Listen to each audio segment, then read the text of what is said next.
Hello and thanks for joining us on Chicago Tonight. I'm Brandis Friedman. Here's what we're looking at. A system designed to flag police officers with multiple complaints, how much it's costing taxpayers. From birthright citizenship to presidential powers, what to know about the major cases the U.S. Supreme Court is set to rule on. I heard Chicago's tall buildings keep it safe from tornadoes. Think again, Dorothy. And the Chicago area was hit with nearly 20 tornadoes last week. We bust some myths about the dangerous weather phenomenon. First off tonight, multiple county and city agencies are working together to survey damage from last week's storms that left downed power lines, tree emergencies, and flooded roadways. Emergency officials are asking residents to complete a voluntary damage assessment, which helps determine if the county can pursue any additional assistance for residents. The tornado tally from last week is now up to 19 twisters, including 2 EF3 tornadoes, which pack winds between 136 and 165 miles an hour. Meanwhile, Cicero officials cut a ribbon today on the new Basement Flood Prevention Program office and announced a new $96 million flood relief program. It comes as neighbors there are still recovering from a flooding event 3 years ago, where 8 inches of rain fell in a short period of time, overwhelming the sewer system and backing up into neighbors' basements, causing millions of dollars in damage. This here is an example of the check valve that the homeowner in Cicero will get free of charge. The Community Development Block Grant Program will cover this in its entirety. Sometimes the most simplest solution is the smartest solution. The Bulls' next head coach could be coming from Portland. Multiple sources are reporting that the team is finalizing a deal with 41-year-old Tiago Splitter. He's been the Trailblazers' interim coach since October, when former coach Chauncey Billups was arrested in relation to a sprawling gambling scandal. Splitter coached Portland to a 42-40 record and a first-round playoff loss to the San Antonio Spurs in this year's NBA playoffs. Splitter would replace Billy Donovan, who resigned earlier this year after 6 seasons with the Bulls. It's the restaurant industry's biggest night, and 3 Chicago chefs are looking to bring home some hardware. It is the annual James Beard Awards, often referred to as the Oscars of the culinary world. This year's finalists include Bailey Sullivan as emerging chef at Monteverde Restaurant Pastificio in the West Loop. And Chicago also has 2 nominees for the Best Chef Great Lakes category: Norman Fenton, chef of Carino in Uptown, and Jacob Potashnik, chef at Feld in Westtown. Winners will be revealed during tonight's ceremony at the Lyric Opera. And the Obamathon begins. The long-awaited Obama Presidential Center has its dedication ceremony this Thursday, so road closures around the area have begun. The Office of Emergency Management and Communication says several streets surrounding the center, including parts of the Midway Plaisance, Blackstone, Cornell, and Stony Island, will be closed. The agency says you can also expect more security, increased traffic, and additional crowds in the area. And the Obamas arrived over the weekend to get a look at the newly completed center. The president shot some hoops, and they both got a look at their first commissioned portrait by artist Jadeka Akunyili Crosby to be exhibited in the museum's lobby, which doesn't require a ticket, though the museum itself, of course, does require a ticket. And on a programming note, be sure to join us this Thursday for Chicago Tonight, opening day in Jackson Park. We'll explore the new campus of the Obama Presidential Center and what it means for Chicago. That's Thursday at 5:30 and 10 on WTTW. Up next, what to know about a system meant to notify city officials about allegations of police misconduct, right after this. Chicago Tonight is made possible in part by the Alexandra and John Nichols family, the Polk Brothers Foundation, and the support of these donors.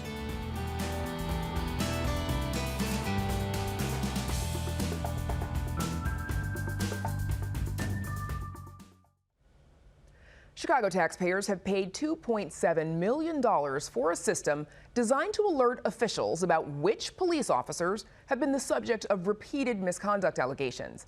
That's according to documents obtained by WTTW News. But it's not clear how or why the firm hired for the job was selected. Our Heather Sharon joins us now with more. Heather, why doesn't the Chicago Police Department already have a system designed to flag officers with multiple misconduct allegations? Well, that's a great question, given the decades of scandals, allegations of misconduct and brutality that the department has faced over the last decades. 4 Chicago mayors now have attempted to create the system, but now the city faces the oversight of a federal judge who says that they must implement the system as part of the consent decree, which of course requires the department to change the way it trains, supervises, and disciplines officers. So what do we know about Benchmark Analytics? This is the firm selected to create the system. Well, they got a contract in November 2024 to do a year's worth of work creating this system for $1.2 million. Now, that agreement allowed 2 extensions of up to a year each, and that next year the city said, let's do it again, and they agreed to pay the firm $1.5 million for a total of $2.7 million. But what we don't know, because we got no response to repeated Freedom of Information Act requests and inquiries, is why Benchmark Analytics was selected. We got no response to our inquiries to the Chicago Police Department or the mayor's office. Now, Benchmark has created these systems for other cities, including Phoenix and Minneapolis, and it was founded by somebody who has deep roots here in Chicago, Ron Huberman, who was one of former Mayor Richard M. Daley's closest aides. So how is the system supposed to work? Well, it's designed to send supervisors in the police department an alert, a text message, an email saying that some officer has sort of exceeded the required benchmarks for either misconduct complaints, attendance levels, or lawsuits. Now, that is supposed to give that supervisor attempt to reach out to that officer and sort of figure out what's going on. The system is not designed to be used to discipline officers or to promote them, but it is designed to give city officials a chance to head off massive misconduct issues before they result in millions of dollars in judgments against the city. Of course, we know the city has paid out far more than the $2.7 million in those alone. When is the system supposed to be up and running? Well, Allison Clark Henson, the head of the CPD's Office of Constitutional Reform, promised alderpeople that the system would be up and running this time next year, so June 2027. But there are several hurdles that the city has to overcome before that system goes online. It has to be approved by the federal judge overseeing the reform effort, and the Office of the Attorney General, and the coalition of police reform groups that sued the city to force the consent decree to take effect. So it will be a long road, and it has already been a long road to this system. It has. I'm sure the union might have some Indeed. thoughts when the time comes as well. Heather Sharon, thank you so much. Thanks, Brandis. And you can read Heather's full story on our website. It is all at WTTW.com/news. WTTW News coverage of policing and police reform is supported by the Joyce Foundation.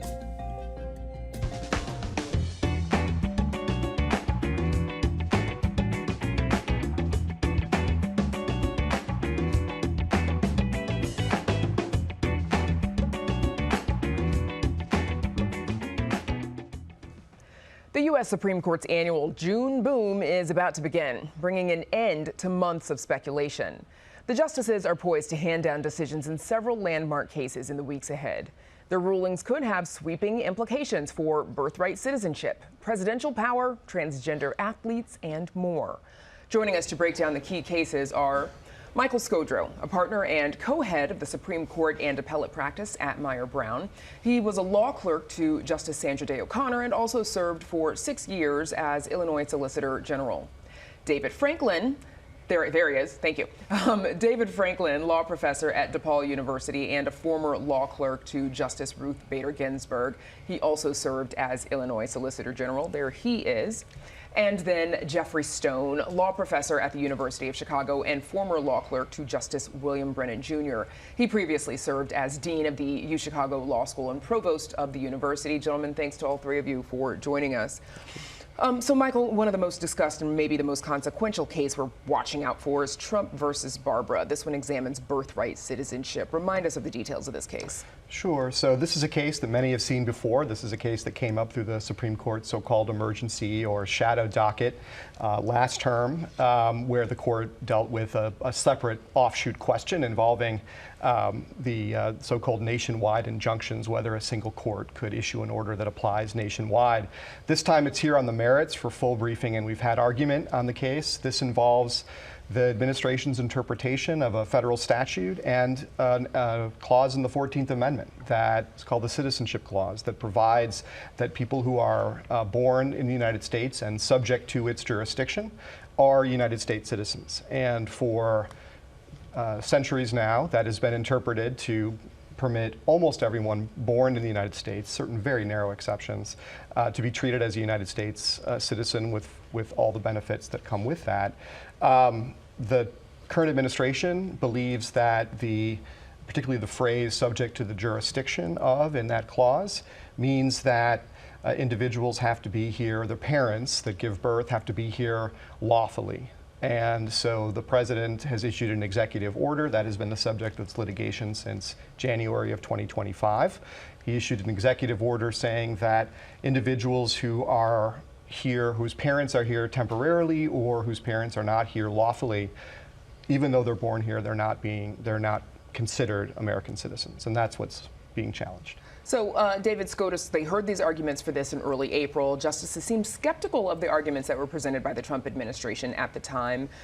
Remind us of some of the arguments and whether or not, a justice's skepticism, is that an indicator of which way they might vote or rule?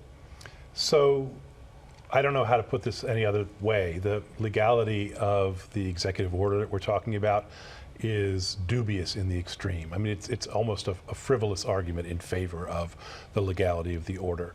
As Mike said, birthright citizenship has been interpreted very simply to mean that if you're in this country, you were born in this country, and you're subject to the laws of this country, you're a citizen of this country. That's the whole point. It's the first sentence of the 14th Amendment, which is the sort of crown jewel of our Constitution.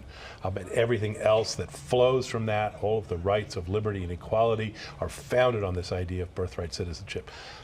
So you asked me to talk about the arguments. I'll just say, when I teach constitutional law, I tell my students that there are 6 sort of building blocks of constitutional law: text, precedent, structure, history, purpose, and consequences. And without going into detail, on all 6 of those building blocks, this birthright citizenship executive order is a dead bang loser, and I think even this Supreme Court will see through it. All right, well, to that point, Jeffrey, any sense of which way the justices are going to come down on this? I agree with the views already expressed that the justices are going to come down rejecting the Trump administration's claim. The strongest argument I think the Trump administration has, I don't think it's a strong one, but I think the strongest one is that the text of the 14th Amendment provides that all persons born or naturalized in the United States are citizens of the United States. And the argument is that the reason for that clause was to make clear that former slaves were now citizens of the United States because they were born in the United States, and that the purpose of the clause had nothing to do with individuals who came here from other countries and then were born in this country and then had children born in this country. But the courts have always rejected that argument, and I suspect that they will today too, by a vote of at least 6-3, if not more.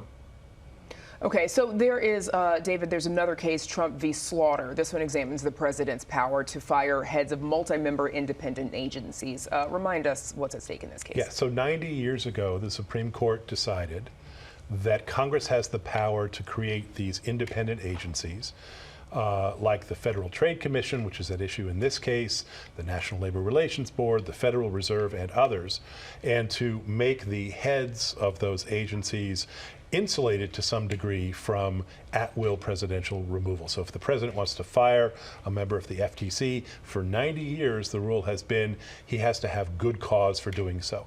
And the idea behind that is that Congress makes the laws. Congress has regulatory authority under our Constitution and has the power to make all laws that are necessary and proper to effectuate that regulatory authority. And the president has the duty, not the power, but the duty to take care that laws be faithfully executed.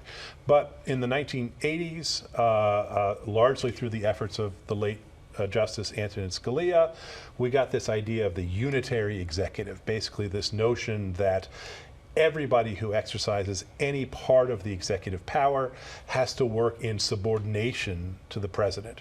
I think that idea has pretty dubious historical and textual bases, but it has very much carried the day with the current court. They are following in Scalia's footsteps, and they're almost certain to declare that the president has the power to fire Ms. Slaughter and well, any member of any independent agency except perhaps the Federal Reserve for any reason or for no reason at all. Well, and to that point, as you said, this Supreme Court has not shied away from granting this administration more power. Michael, what are your thoughts on how the justices might lean or how they might come down on this one? Yeah, based on argument and even our understanding of where the justices were likely to lie before argument, I completely agree with David. I think that the court is very likely to grant the president this authority of removal without cause. That will, as David said, affect more than a dozen federal agencies. And I also agree the court has been careful so far. They've done so in a separate writing in one of their emergency docket decisions, but to carve out space that the Federal Reserve Board may be different. I think there's concern about roiling the markets and other concerns. There have been efforts on both sides in that case to distinguish it from the mine run of independent agency cases like this one. So that's before the court in a case called Cook. We'll see what they do there, but I completely agree with the prediction.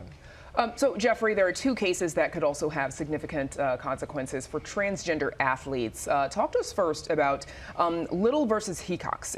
This one concerns the NCAA in college athletics. Well, this is a 24-year-old trans woman who was barred from college women's track and field because she's trans. And there was a law there that prohibits women in sports, grades K through 12 of college, if they are trans. And the Court of Appeals below held the law unconstitutional, said that the Constitution requires that we treat equally individuals regardless of their sex, and sex includes not only being male or female, but also being trans. The West Virginia case, which is also before the court, is a similar one, which involves a 15-year-old trans girl, and the Court of Appeals again held it unconstitutional. The key question here is whether the court will follow its prior decision in the Bostock case, decided in 2020, where the court held that when Bostock was fired from a job with Clayton County for being trans, that was a violation of the Title VII of the Civil Rights Act. And the question is whether or not they will now move away from that. But in the athletic context, the argument that's being made is that this is different from just plain discrimination, that it's not about saying that you can't be gay and still be and have all sorts of jobs, but that in terms of sports, men have different athletic capacities than women, and for a trans woman to be able to play in a women's sport gives her an advantage that other women do not have, and that's incompatible. And I can imagine the court writing an opinion which limits itself only to the athletic context because of that particular factor. Okay. So then there's also campaign finance limits. Michael, the National Republican Senatorial Committee versus Federal Election Commission. What's this case about? Sure. So this case joins a long line of cases. We've been seeing these for more than a couple decades now in the Supreme Court. This one actually asks the court to go back and look at a decision issued 25 years ago answering the same question. This has to do with regulations, federal regulations on so-called coordinated political spending. In this case, you've got political party committees that are spending on Senate and congressional candidates. You've got your Democratic and your Republican committees. The Republican committee has challenged federal limits on the degree to which there can be this spending and coordination between the candidate and the committee. And as we've seen in a number of cases, the claim is that spending for campaign, the court has held, campaign spending is speech protected by the First Amendment. So the theory is that these limits are themselves violations of the First Amendment free speech rights. The the other side is arguing, look, this court has decided this issue, and while there have been interim decisions of great significance in this area, nothing from the Supreme Court has suggested, or certainly has openly held, that this 2001 decision should be overturned. Okay, so all of this is happening. You know, the Supreme Court has also made its ruling regarding the Voting Rights Act in the case of Louisiana versus Calais. David, what is your reaction to that ruling and the impact that it could have? It remains to be seen what kind of impact it could have, but it could mean that throughout the South and perhaps even elsewhere, we might see few or no minority members of Congress. I think it was wrongly decided, and here's why. It purports to be an interpretation of the Voting Rights Act. Congress enacted the Voting Rights Act in 1965 and then went back to the drawing board and reenacted it in the early 1980s, specifically to say that minority communities are entitled to an opportunity to elect candidates of their choice, regardless of whether there's racially discriminatory intent.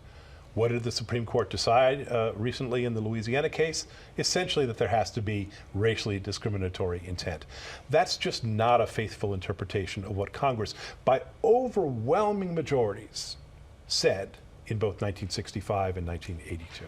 Okay. Jeffrey, we've got just a couple seconds left. Who would you say are some of the justices to watch? We know the conservatives have the majority, but some have bucked Trump before.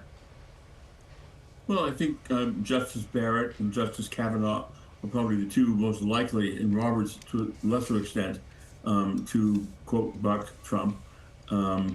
It's not clear they will do so. I do think that the justices are probably aware of the fact that democracy in our nation is now in greater stress than it has been any time, certainly in their lifetimes, and long beyond that. And that they therefore will want to try to ensure that the traditional values of our society, including the role of the Supreme Court in a neutral manner, are preserved.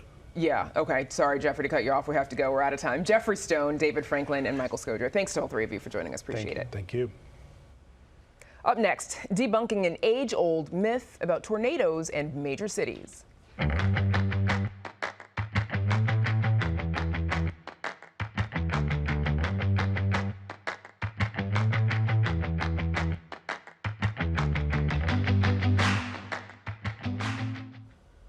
Chicago and the suburbs are recovering after damaging storms swept through the area last week. So far, the National Weather Service has confirmed 19 tornadoes in the area, ranging from EF0 to EF3. But what exactly does that mean? Patty Wetley explains more about that scale and busts some myths about the weather phenomenon in tonight's edition of WTTW News Explains. Uh-oh, Toto, is that a funnel cloud on the horizon? Wait, how's that possible? I heard Chicago's tall buildings keep it safe from tornadoes. Think again, Dorothy. No one knows when or how this myth about Chicago and tornadoes started, but Mr. Tornado himself flat out said a twister could hit the loop and its skyscrapers. Who's Mr. Tornado? That would be the late University of Chicago scientist Ted Fujita. Why should we believe him? Well, the scale that rates tornado intensity from EF0 to EF5 is literally named after him. The F is for Fujita. Tornadoes not only can touch down in Chicago, they do. So what else are we getting wrong about twisters? For starters, the term tornado season is kind of misleading. While it's true that most of the tornadoes recorded in Illinois have hit between April and June, they've also struck the state every other month of the year. And Tornado Alley? That's another misconception. Tornadoes have touched down in all 50 states. Twisters can form anywhere at any time. That's what makes tornadoes so dangerous. They're wildly unpredictable. All they need is the perfect storm of weather conditions, starting with the clash of dry, cold air with warm, moist air. This is the kind of atmospheric instability that produces thunderstorms. Now, not every thunderstorm spawns a tornado, but sometimes, and scientists don't fully understand why, these conflicting currents start spinning inside a thundercloud. And if this funnel drops down from the cloud and touches the ground, it's a tornado. Winds inside tornadoes have been measured at more than 300 miles per hour, and even the weakest twister can pack a wallop with winds of 80 miles per hour. It's these gales and the debris they send flying that cause so much damage, not a change in air pressure. That's another myth. Thanks to advanced technology, meteorologists are getting better at predicting when tornadoes might occur and warning people to take cover. Air sirens were first used for tornado warnings in the 1970s. Chicago has 112 of them, positioned every couple of miles across the city. And when they start wailing, that's your cue to get indoors. Because getting caught in a tornado is a truly wicked experience.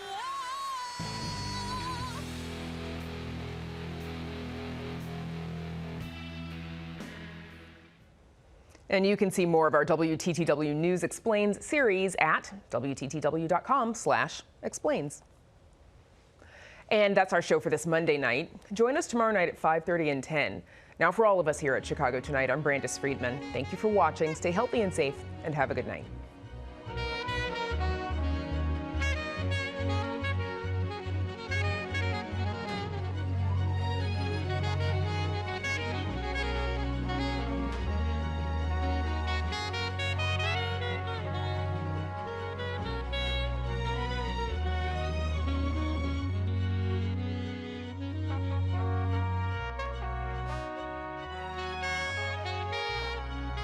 Closed captioning is made possible by Robert A. Clifford and Clifford Law Offices, a Chicago personal injury and wrongful death firm that supports educational initiatives in the legal profession.